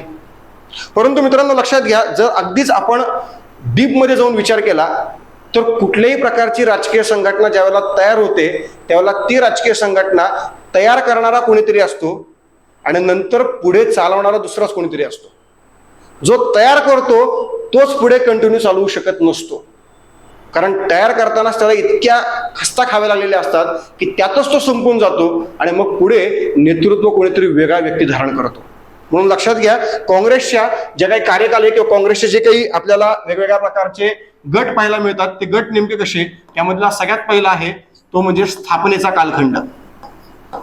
स्थापनेचा कालखंड. दुसरा कालखंड मित्रांनो लक्षात घ्या, मवाळ कालखंड. तिसरा कालखंड जो आपल्याकडचा आहे मित्रांनो तो आहे जहाल किंवा याला आपण टिळक कालखंड असे देखील म्हणतो. जहाल किंवा टिळक. आणि चौथा कालखंड जो आहे आपल्याकडचा तो आहे गांधी कालखंड. मित्रांनो लक्षात घ्या, जर स्थापनेचा कालखंड म्हणलं तर तो 1885 पासून 1893 पर्यंतचा कालखंड. हा 1893 ते 1905 पर्यंतचा कालखंड. हा 1905 ते 1920 पर्यंतचा कालखंड. आणि हा 1920 पासून 1947 पर्यंतचा कालखंड. आता हे 3 कालखंड कशाच्या आधारावर आपण केले लक्षात घ्या. पहिला कालखंड आपण केला स्थापनेचा कालखंड 85 ते 93, कारण या काळामध्ये काँग्रेसचं नेतृत्व हे युरोपियन लोकांच्या ताब्यात होतं. काँग्रेसचे सर्वेसर्वा होते ॲलन ह्यूम, काँग्रेसचे महासचिव होते ॲलन ह्यूम आणि काँग्रेस ही पूर्णपणे त्यांच्याच ताब्यात होती 1885 पासून 1893 पर्यंत. ॲलन ह्यूम म्हणतील तेच खरं, ते सर्वेसर्वा होते. ॲलन ह्यूम म्हणजेच काँग्रेस, काँग्रेस म्हणजेच ॲलन ह्यूम, अशा पद्धतीची हा कालखंड स्थापनेचा कालखंड. मित्रांनो हा कालखंड म्हणजे कसा होता तर हा कालखंड म्हणजे काँग्रेसचा असा कालखंड की ज्या कालखंडात काँग्रेस विरोधी पक्षाप्रमाणे काम करेल असं ठरलेलं होतं. कारण राष्ट्रीय सभा काँग्रेस याच्या स्थापनेमध्ये जो सिद्धांत ॲलन ह्यूम यांनी मांडला होता तो सगळ्यात महत्वाचा सिद्धांत होता. त्याचं नाव आहे सेफ्टी वॉल थेरी. खूप महत्वाचं आहे. यातलं जे वॉल आहे ना मित्रांनो तो खूप महत्वाचा शब्द आहे. अ सेफ्टी वॉल, सुरक्षा झडपांचा सिद्धांत. आणि तो सिद्धांत मांडणारा महान व्यक्ती म्हणजे ॲलन ह्यूम. त्यांचं काय म्हणणं बघा, इंग्रज सरकारच्या विरोधात लोकांच्या मनामध्ये चळवळीची भावना निर्माण झाली, तर जी झडप आहे काँग्रेस नावाची झडप ती बंद करायची. आणि जर विधायक मार्गाने विरोध करण्याची भावना निर्माण झाली तर ती झडप ओपन करायची. झडप बंद, झडप ओपन, झडप बंद म्हणजे चालू बंद, चालू बंद, चालू बंद. कलेक्टर कचेरीमध्ये गेल्यानंतर किंवा एखाद्या पोलीस स्टेशनमध्ये गेल्यानंतर ते दरवाजे असतात बघा, असे असे असे असे होत असतात नुसते. आपण गेलो, आपण धडकलो, आपण आतमध्ये गेलो की परत ते दरवाजे आपोआप लागतात, पिऊनची पण गरज लागत नाही. तशा प्रकारची ती झडप या ठिकाणी काँग्रेस म्हणून काम करणार. एका बाजूला भारतीय लोक आहेत, एका बाजूला ब्रिटिश लोक आहेत, आणि त्यांच्यामध्ये ही काँग्रेस काय असणार आहे तर ती झडप असणार आहे. आणि ती झडप शक्यतो भारतीयांच्या मध्ये असणारी जी विरोधी भावना आहे त्या विरोधी भावनेला विधायक मार्गाने सरकार समोर आणण्याचं काम करणार. जे लोक सरकार समोर विधायक मार्गाने आणतील त्यांना सपोर्ट काँग्रेस करणार, आणि जे त्या मार्गाने करणार नाहीत त्यांचा विरोध काँग्रेस करणार. म्हणजेच बघा, जे क्रांतिकारी लोक आहेत आपल्याकडचे, या क्रांतिकारी लोकांनी पूर्णपणे म्हणजे क्रांतिकारी लोकांचा जो विरोध आहे तो पूर्णपणे काँग्रेसच्या माध्यमातून झालेला होता. आणि तो स्वाभाविक होता, कारण क्रांतिकारकांचं म्हणणं काय आहे, तुम्ही आमचे हात तोडले, आम्ही तुम्हाला तोडणार, आम्हाला आदलं मधलं माहित नाही. आणि मुद्दा कसा आहे बघा, एकाचं म्हणणं आहे शांततेच्या मार्गाने, एकाचं म्हणणं आहे लढून, एकाचं म्हणणं आहे रक्त सांडून, एकाचं म्हणणं आहे फक्त बोलून स्वातंत्र्य मिळवायचं. कसं का मिळालं, पण मिळालं स्वातंत्र्य हा महत्वाचा मुद्दा आहे. पण लक्षात घ्या, आंतरराष्ट्रीय पातळीवर आपण कुठे जरी गेलो तरी आपल्याला एक गोष्ट लक्षात राहते किंवा एक गोष्ट पाहायला मिळते. ती गोष्ट काय असते, ती गोष्ट सिंपल आहे, ती म्हणजे रक्त सांडल्याशिवाय क्रांती घडत नाही. रक्त सांडावंच लागतं, रक्त सांडल्याशिवाय क्रांती कधीच होत नसते. आणि आपल्याकडे रक्तही सांडलं गेलं आणि आपल्याकडे बोललंही गेलं, आणि त्यामुळे काय झालं त्यामुळे आपल्याकडे जी क्रांती झाली ती अशा पद्धतीने घडली की त्याचा फायदा भारताला स्वातंत्र्य मिळालं. भारताने स्वातंत्र्य हिसकावून घेतलं नाही, भारताला स्वातंत्र्य मिळालं, भारताला स्वातंत्र्य दिलं गेलं. आपण कुठल्याही प्रकारे त्यांच्याकडनं ते हिसकावून घेतलेलं नाहीये. त्यांनी ती परिस्थिती तयार केली आणि परिस्थिती तयार करून त्यांनी सांगितलं की आता बस झाला, आता आम्हाला भारतात राहायचंच नाही, अजिबात राहायचं नाही. भारतीय म्हणले अरे थोडं थांबा, अजून 1 वर्ष थांबा, जमत नाही आम्हाला. जून 1948 पर्यंत स्वातंत्र्य मिळणार होतं, मिळालं ऑगस्ट 47ला. थांबायलाच तयार नव्हते ते लोक. अशा प्रकारची परिस्थिती निर्माण झाली, आणि ही निर्माण होण्यामध्ये क्रांतिकारकांचा पण रोल आहे आणि शांततेच्या मार्गाने बोलणाऱ्यांचा पण रोल आहे. एकाच व्यक्तीने कुणी आपल्याकडे स्वातंत्र्य मिळवून दिलेलं नाहीये, दोघांनी मिळून दिलेलं आहे, आणि त्यामुळे दोघांचाही वाटा तेवढ्याच पद्धतीचा. पण काँग्रेसचा अभ्यास करताना काँग्रेस हा क्रांतिकारकांच्या पूर्णपणे अपोजिट होता, हे मात्र नक्कीच मान्य करणं गरजेचं आहे. कारण काँग्रेस ह्यांनी जे काही काम केलं ते काम पहिल्यांदा ॲलन ह्यूम यांच्या पद्धतीने, ज्याच्यामध्ये काँग्रेस केवळ विरोधी पक्षाप्रमाणे काम करणार होती. विरोधी पक्षाप्रमाणे काम करत असताना पहिल्यांदा आम्ही आमचे मुद्दे अर्ज आणि विनंत्यांच्या माध्यमातून तुमच्या समोर मांडणार. अर्ज आणि विनंत्यांच्या माध्यमातून मांडलेल्या मुद्द्यांचा जर तुम्ही विरोध केला, त्याग केला, तुम्ही आमचं म्हणणं ऐकून घेतलं नाही, तर मात्र आम्ही लोकांच्या माध्यमातून तुमच्या विरोधात चळवळी तयार करणार. म्हणजे आम्ही विधायक मार्गाने पण विरोध करणार आणि आम्ही चळवळीच्या माध्यमातून पण विरोध करणार. अशा काँग्रेसच्या नेत्यांचा कालखंड म्हणजेच काँग्रेसचा स्थापनेचा कालखंड. सिंपल मुद्दा आहे मित्रांनो, ज्या वेळेला आपण एखादं रोपटं लावतो त्यावेळेला त्या रोपट्याची आपल्याला ऊन वारा पावसापासून काळजी घ्यायची आहे, आणि ज्या वेळेला त्या रोपट्याचं रूपांतर वटवृक्षात होतं त्यावेळेला ते वटवृक्ष आपल्याबरोबरच आपल्या संपूर्ण समाजाची ऊन वारा पावसापासून काळजी घेत असतं. सुरुवातीला जर तुम्ही स्थापन झाल्या म्हणलं असतात की भारतातनं इंग्रजांची सत्ता घालून टाकणं हेच आमचं ध्येय आहे, इंग्रजांनी उचलला असताना उपटूनच टाकला असता आपल्याला पूर्णपणे. त्यामुळे त्या काळामध्ये इंग्रज तुमच्यासारखे भारी दुसरं कोणीच नाही, तुम्ही आहात म्हणून आम्ही आहोत, नाही तर आमचं कर्तृत्व शून्य, अशा पद्धतीने त्यांना चढवलं पाहिजे आणि तुमचीच लाल म्हणलं पाहिजे. त्याशिवाय ऑप्शनच नव्हता. आणि हे काम या काळामध्ये भारतीयांनी केलं असतं तर भारतीयांची वाट लागली असती, पण हे काम कुणी केलं तर युरोपियन लोकांनीच केलं. ॲलन ह्यूम असेल, सर वेडरबर्न असतील, जॉर्ज यूल असतील. आणि म्हणून या काळामध्ये काँग्रेस तग धरली, काँग्रेसची मुळं हळूहळू रोवले गेले, आणि मग कालांतराने आपल्याकडच्या मवाळ लोकांचं मत पुढं आलं. 1893ला ॲलन ह्यूम यांनी एक मत मांडलं की काँग्रेसचं अधिवेशन 1893चं लंडनला भरवायचं. कुठं भरवायचं तर लंडनला भरवायचं. भारतामध्ये अधिवेशन भरवायचं नाही, अधिवेशन भरवायचं लंडनला. आणि भारतामध्ये केवळ चळवळीच्या माध्यमातून इंग्रजांचा विरोध करायचा, हे मुद्दा ॲलन ह्यूम यांनी मांडला. परंतु या मुद्द्याला पहिल्यांदा भारतीय लोकांनी विरोध केला. आणि मग ॲलन ह्यूम यांना वाटलं की अरे माझं जी सर्वोच्चता काँग्रेसमध्ये आहे, मी म्हणाल तेच आता ते होत नाहीये. आता भारतीय लोक माझ्या म्हणण्याला विरोध करतायत, मग आता मला इथं राहणं शक्य नाहीये. त्यांनी 1893ला काँग्रेसच्या महासचिव पदाचा राजीनामा दिला आणि ते लंडनला निघून गेले. आणि मग काँग्रेस 100% ताब्यात आली आपल्या लोकांच्या. आणि तो कालखंड म्हणजे कुठला कालखंड मित्रांनो, तर मवाळ कालखंड. ज्या काळामध्ये आपले लोक होते, आपले नेते होते आणि आपल्या लोकांचं आपलं म्हणणं होतं, ज्याच्यामध्ये अत्यंत महान व्यक्ती दादाभाई नौरोजी, दुसरे महान व्यक्ती न्यायमूर्ती महादेव गोविंद रानडे, तिसरे महान व्यक्ती गोपाळ कृष्ण गोखले, चौथे महान व्यक्ती फिरोजशाह मेहता. आणि अशा या सगळ्या महान लोकांच्या परंपरेमध्ये हा काँग्रेस, मवाळवादी काँग्रेस पूर्णपणे वाढला. मवाळवादी काँग्रेस अत्यंत महान होता, कारण या मवाळवादी काँग्रेसने केवळ लोकांचे प्रश्न सरकार दरबारी मांडण्याचं काम केलं, पण त्या प्रश्नांची शहानिशा मात्र यांनी केलीच नाही. मग आपल्याकडचे एक नेते जे तरुण होते, तडफदार होते, आणि त्या तरुण तडफदार नेते असणाऱ्या गोपाळकृष्ण गोखलेंनी न्यायमूर्ती रानडे जे त्यांचे गुरु होते, त्या गुरूंना एक प्रश्न विचारला. तर मित्रांनो, तो प्रश्न कुठे विचारला, तर तो प्रश्न विचारण्याचं ठिकाण पण खूप भारी आहे. ते ठिकाण आहे फर्ग्युसन कॉलेजच्या बॅक साईडला डेक्कनची टेकडी आहे. त्या डेक्कनच्या टेकडीवर एक दगड आहे, ऐतिहासिक दगड आहे मित्रांनो. त्या दगडावर बसून तो प्रश्न विचारलेला होता. न्यायमूर्ती रानडे दगडावर बसलेत आणि खाली बसलेले कोण, गोपाळकृष्ण गोखले. आणि आपला शिष्य आपल्या गुरुला विचारतोय, काय विचारतोय, की अरे आपण अर्ज आणि विनंत्या करतोय, पण प्रत्येक अर्ज विनंत्यांना इंग्रज काय करतोय, उचलतोय, फाडतोय, केराच्या टोपलीत ते कोण देतोय. करायचं कशाला अर्ज विनंत्या, फायदा काय त्याचा. आणि मग शांतपणे राजकारणातल्या संतांनी उत्तर दिलं. न्यायमूर्ती रानडेंना राजकारणातले संत असं म्हणतात.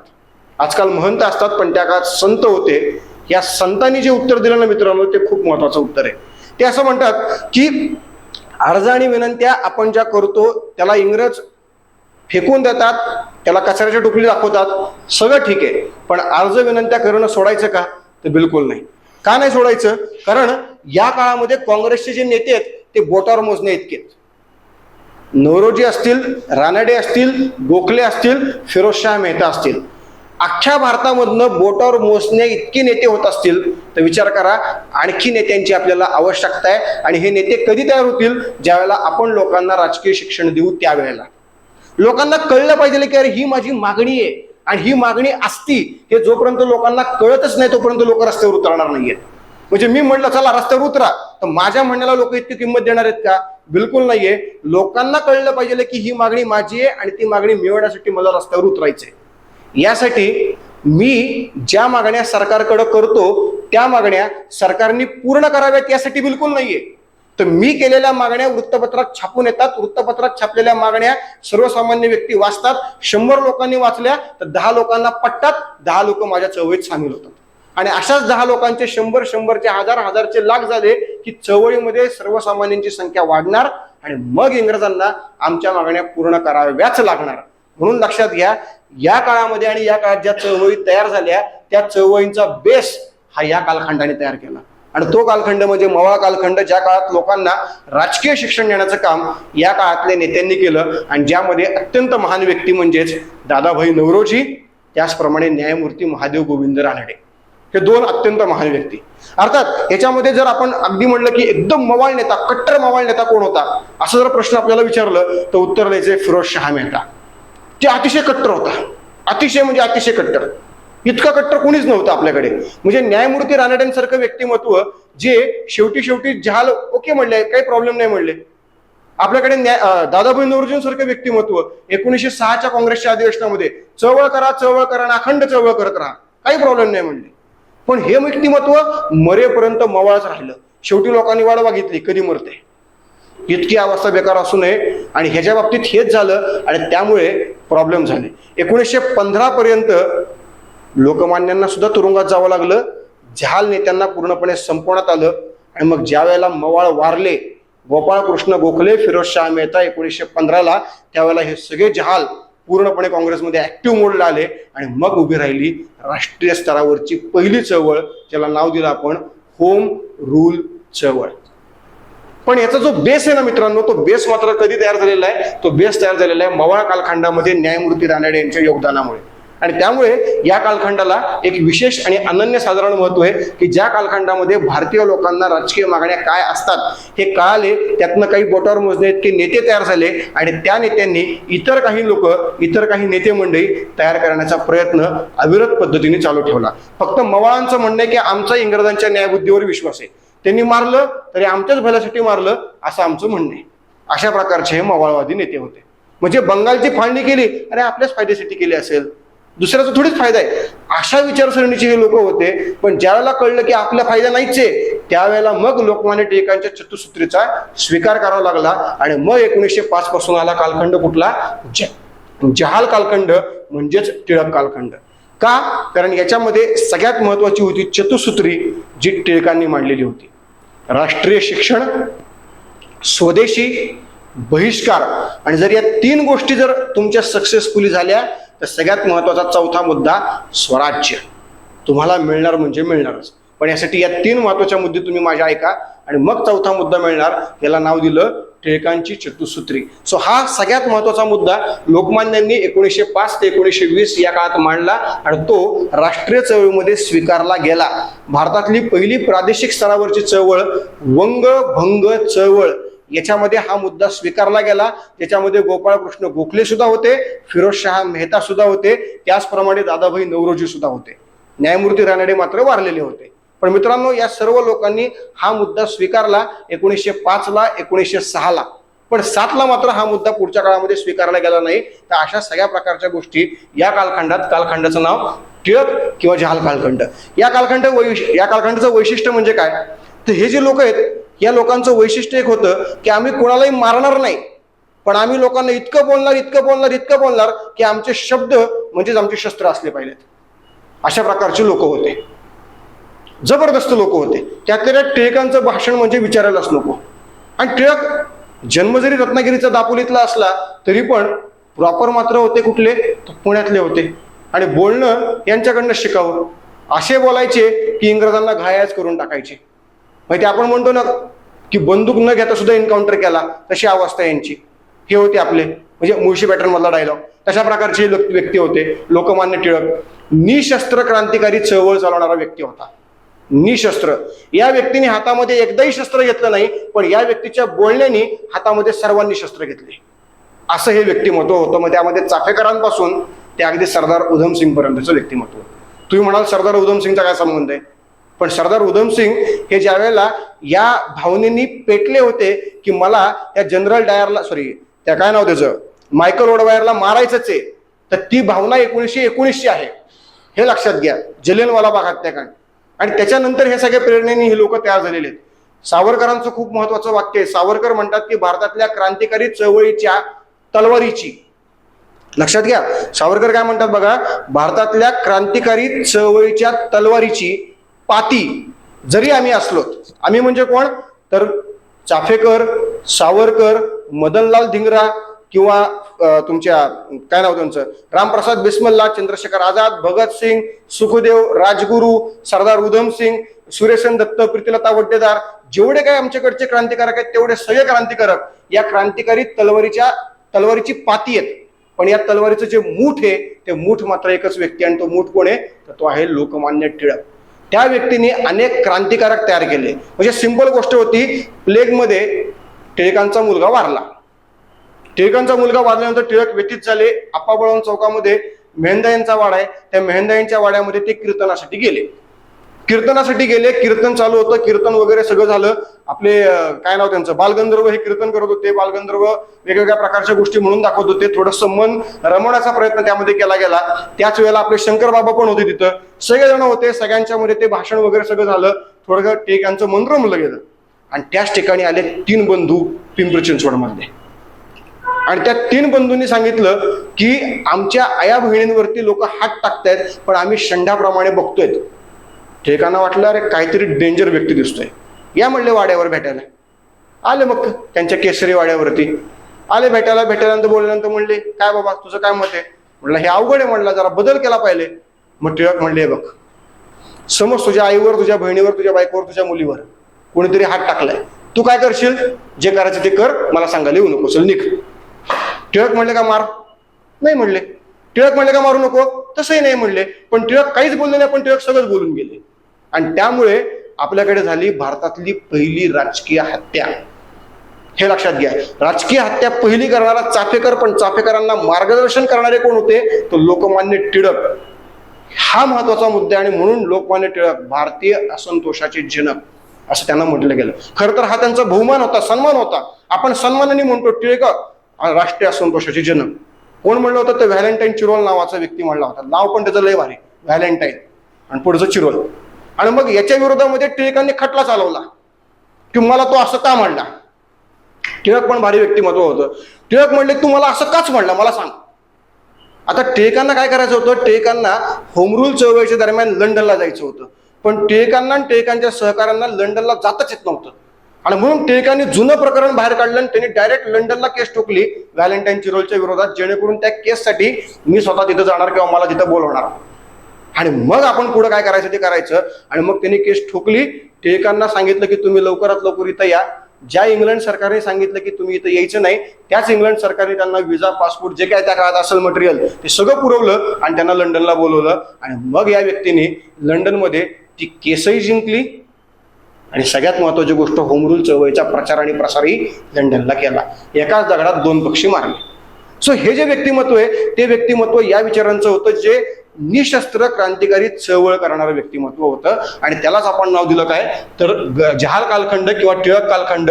लाल, बाल, पाल आणि घोष असे 4 महत्वाचे व्यक्ती. 1920 ला लोकमान्य टिळकांचा मृत्यू झाला 1 ऑगस्टला पहाटे आणि तिथंच हा कालखंड संपला. तिथं हा कालखंड संपला आणि मित्रांनो बरोबर त्याच दिवशी एक नवीन कालखंडाला सुरुवात झाली, कारण त्याच दिवशी सुरुवात झाली असहकार चळवळ. म्हणजे घडवलं किती सुंदर घडवलं की जे अक्षरशः प्री प्लॅन आहे अशा प्रकारे घडवलं गेलं की आदल्या दिवशी किंवा सकाळी पहाटे एका नेत्याचा मृत्यू काय होतोय आणि दुसरा नेता लगेच त्याची जागा हँडओव्हर काय करतोय. काय सुंदर होतं बघा दृश्य. आणि मग रात्री लोकमान्य टिळकांचं अंतिम दर्शन घेऊन टिळकांना अग्नी दिला. बघा, लोकमान्य टिळकांना ज्या वेळेला खांद्यावरनं नेलं गेलं त्यावेळेला त्यांच्या त्या अस्थिला किंवा काय म्हणू आपण त्याला, त्यांची जी काय आडती आहे त्याला ज्या 4 लोकांनी खांदा दिला होता त्या 4 लोकांमध्ये एक गांधी होते. आणि हे पेपरला विचारलेलं आहे. 3 मुस्लिम होते आणि 1 हिंदू होता. आणि जो 1 हिंदू तो गांधी, कारण गांधी असायलाच पाहिजे, ऑप्शन नाही. एक संपलाय, एक सुरू झालेला आहे. आणि त्यामुळं जो सुरू झालेला आहे त्याला, जो संपलाय त्याला खांदा दिल्याशिवाय ऑप्शन नाहीये. जे 1 होते ते अत्यंत, त्यांना मी महान म्हटलं तर अवघड होऊन जाईल, पण नको, महान नको म्हणायला बाबा, तर सगळ्यात अवघड गेम होऊन जाईल आपला. तर लक्षात घ्या, पाकिस्तानचे पहिले राष्ट्राध्यक्ष बॅरिस्टर मोहम्मद अली जिना. अर्थात ते त्या काळात महान होते बरं का, एवढं मात्र नक्कीच खरंय, कारण त्यावेळेला ते काँग्रेसचे नेते होते. त्यावेळेला त्यांचे गुरु लोकमान्य टिळक होते. आणि आजही इस्लामाबादमध्ये लोकमान्य टिळकांचा पुतळा आहे, तो याच कारणामुळे आहे. हे लक्षात घ्या. कारण पाकिस्तानचा बाप तो आहे आणि त्या बापाचा तो गुरु आहे, हे लक्षात घ्या. दुसरे व्यक्ती पाकिस्तानचे पहिले पंतप्रधान लियाकत अली. तिसरे व्यक्ती होते किचलू. म्हणजे बघा, 1 होते मोहम्मद अली, बॅरिस्टर मोहम्मद अली जिना, 2 होते लियाकत अली, 3 होते किचलू आणि 4 होते महात्मा गांधी. या पद्धतीने रात्री 8:30 वाजता त्यांना अग्नी दिला आणि त्याच्यानंतर चळवळ सुरू झाली असहकार. म्हणून लक्षात घ्या, टिळकांचा मृत्यू म्हणजेच जहाल कालखंड संपला. ओके. आणि मग सुरू झाला गांधी कालखंड, की जो कालखंड असा आहे की आमचा इंग्रजांच्या न्यायबुद्धीवर 100% विश्वास आहे. इंग्रज जे म्हणतील ते अगदी बरोबर आहे आणि आम्हाला आमच्या मागण्या पूर्ण करण्यासाठी फक्त 3च गोष्टी करायच्या. तर 3 महत्वाच्या गोष्टी, ज्याच्यामध्ये 1 सत्याग्रह, 2 अहिंसा आणि 3 उपोषण. या 3 शस्त्र आणि या 3 अस्त्रांच्या जोरावर महात्मा गांधी यांनी 1920 पासून 1947 पर्यंत काँग्रेसचं नेतृत्व केलं, काँग्रेसच्या राष्ट्रीय चळवळींचं नेतृत्व केलं आणि या माध्यमातून भारताला स्वातंत्र्य मिळवून देण्यासाठी प्रयत्न केले. मित्रांनो, महात्मा गांधी यांचा जो कालखंड आहे तो कालखंड आणि टिळक या दोघांचा कालखंड, याचा जर आपण विचार केला तर ज्या कालखंडाची दाहकता सगळ्यात जास्त होती तो कालखंड कोणता? ज्या कालखंडामध्ये सर्वसामान्य लोकांचं प्रमाण जास्त असू शकतं तो कालखंड कोणता? तर लक्षात घ्या, अनेकांना वाटतं की तो कालखंड म्हणजे महत्वाचा गांधी कालखंड, पण बिलकुल नाहीये. कारण गांधी कालखंडामध्ये लक्षात घ्या, स्वतः मार खायचा आहे आणि टिळक कालखंडामध्ये दुसऱ्याला मार द्यायचा आहे. सोपं काय? तर सोपं आहे दुसऱ्याला मार देणं. मी जर म्हटलं समोरच्याला मुस्कडीत मार, तर मी जोरदार मुस्कडीत मारन. पण मी म्हणलं चल आता तुझ्या स्वतःला गालात मुस्कडीत मारून घे, मग मात्र अगदी हळूच पिच एवढंच फक्त, बाकी काहीच नाही. हे लक्षात घ्या. हे काय आहे, कारण स्वतःला मारणं खूप अवघड आहे आणि दुसरा आपल्याला मारतोय आणि त्याला म्हणायचंय अजून मार अजून मार अजून मार, हे तर आणखी अवघड काम आहे. आणि ते काम साधं सोपं काम नाहीये आणि ते काम ज्याला जमतं तोच व्यक्ती महात्मा. हे लक्षात घ्या. म्हणून महात्मा गांधी. सो या पद्धतीने हा कालखंड की ज्या कालखंडामध्ये सर्वसामान्य लोक या चळवळीमध्ये सहभागी झाले, अगदी म्हाताऱ्या कोतऱ्यांपासून स्त्रियांपर्यंत अगदी लहान मुलांपर्यंत प्रत्येक व्यक्ती या चळवळीमध्ये सहभागी झाला आणि त्यामुळे भारतातल्या लोकांची ही राष्ट्रीय चळवळ भारतीय चळवळ म्हणून उभी राहिली आणि शेवटी ब्रिटिशांना भारताला स्वातंत्र्य द्यावं लागलं. या पद्धतीने हा गांधी कालखंड की ज्या गांधी कालखंडामध्ये आपण सर्वसामान्यांना एकत्रित करून कशाच्या आधारावरती, तर त्या मवाळ लोकांनी त्या लोकांना दिलेल्या राजकीय शिक्षणाच्या आधारावरती या काळामध्ये गांधीजींनी सर्वसामान्य लोकांना एकत्रित केलं आणि त्या एकत्रितपणामधनं राष्ट्रीय स्तरावरच्या 4 महत्वाच्या चळवळी उभ्या केल्या. असहकार असेल, सविनय कायदेभंग चळवळ असेल, वैयक्तिक सत्याग्रह असेल आणि सगळ्यात शेवटची चले जाव असेल किंवा छोडो भारत असेल. या पद्धतीने आपल्याकडे मित्रांनो काय झालं, तर या चळवळी झाल्या आणि त्या चळवळीतनं भारताला स्वातंत्र्य ही मिळण्यापर्यंतची जी एक पायरी आहे ती पायरी आपण गाठली आणि शेवटी एक अशी परिस्थिती भारतात निर्माण झाली सुभाषचंद्र बोस यांच्या कार्यामुळे, जे कार्य आपल्याला बिलकुल विसरता येणार नाहीये. कारण ते कार्य आजपर्यंत थोडंसं बाजूला होतं, पण आता मात्र ते प्रकाश होतात आलेलं आहे आणि ते जर प्रकाश होतात आता येते तर त्याच्यावरती प्रश्न पण 100% येणार आहेत. सुभाषचंद्र बोस यांनी अशी परिस्थिती निर्माण केली आहे की ज्या परिस्थितीमध्ये भारतामधलं आर्मी, नेव्ही, एअरफोर्स आणि प्रत्येक राज्यातलं पोलीस हे इंग्रजांसाठी काम करण्याऐवजी इंग्रजांच्या विरुद्ध काम करायला लागलं. आणि मग ज्या वेळेला ब्रिटिश पार्लमेंटला कळालं की अरे आता आजपर्यंत आपण भारतात सत्ता गाजवली या 4च्या मदतीने, पण हे 4च आपल्या विरोधात चालले आहेत, तर आता यापुढे भारतात सत्ता गाजवणं अवघड काम आहे. त्यामुळे आता भारतातली सत्ता लवकरात लवकर सोडा आणि मग आपल्याला ते स्वातंत्र्य मिळालं जे आपल्याकडच्या लोकांच्या अथक परिश्रमातनं मिळालंय, क्रांतीने पण मिळालं आणि शांतीने पण मिळालं. त्यामुळे भारत असा देश आहे की जो शांतीत क्रांती करणार आहे. सो मित्रांनो, ह्या पद्धतीने हे काँग्रेसचे 4 महत्वाचे कालखंड.